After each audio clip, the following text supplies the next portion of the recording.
जखालाबंधा गोरूबंधा गांव का एक दिन था। हवा में हल्की सी धूप थी और पेड़ों पर चिड़ियां चहक रही थीं। कली मंदिर के पास एक बैट से बनियान के पेट की छाया में 3 दोस्त बैट पकोड़े का लुत्फ उठा रहे थे। ये थी अजीजुल, वासिफ और अजमोल, बचपन के यार। अजमोल ने पकोड़े का एक टुकड़ा मुंह में डालते हुए कहा, यार आज का दिन ना थोड़ा अलग फील हो रहा है। ऐसा लग रहा है जैसे कुछ गड़बड़ होने वाली है, या तो बहुत अच्छा या फिर बहुत बुरा। तभी एक बुद्धि औरत लाठी टेकते हुए उनके पास आई।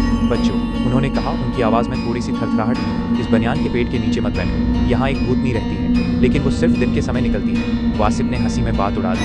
दिन में पूछी, आंटी क्या भूत प्रेत केवी नाइट शिफ्ट छोड़कर डे शिफ्ट करने लगे हैं? लेकिन अजमोल सीरियस हो गया। ओए मजाक मत कर, वो बोला।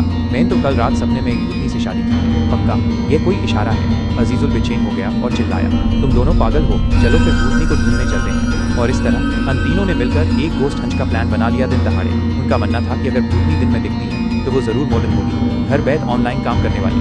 घूमते घूमते उन्हें एक पुरानी सुनसान हवेली दिखाई। वासिफ ने हवेली को देखते हुए कहा, यार यहाँ तो ऐसी नेटफ्लिक्स सीरीज बन सकती है जिसमें गूज़बम्प्स आ जाए। तभी एक आवाज़ सुनाई दी जो हवेली के अंदर से ए रही थी, क्या तुम लोग दोस्ती निभा सकते हो अपनी अंतिम सांस तक? आवाज़ सुनते ही तीनों के पैरों तेल जमीन खिसक गई। डर के मारे उनकी चटनी गीली होने वाली थी। अजमोल ने घबराहट में कहा, मैं तो सिर्फ टाइम पास के लिए आया था। और फिर भूतनी दीदी उनके सामने प्रकट हुई, सफ़ेद साड़ी पहने, लाल आंखें और हाथ में एक किताब थामे हुए। अजीजुल डर के मारे हकलाते हुए बोला, बहन अगर आप एग्जाम की तैयारी करवा रही हैं तो पहले बोलना था ना। तब भूतनी ने एक दुखी आवाज़ में कहा, मैं तो किसी से बदला नहीं आई थी, पर तुम तीनों को देखकर मुझे याद आ गया। वीर भी 3 भाई थे, वो भी बिल्कुल तुम्हारी तरह लड़ते झगड़ते और हंसा करते थे। वासिफ ने हिम्मत जुटाकर पूछा, फिर क्या हुआ उनका?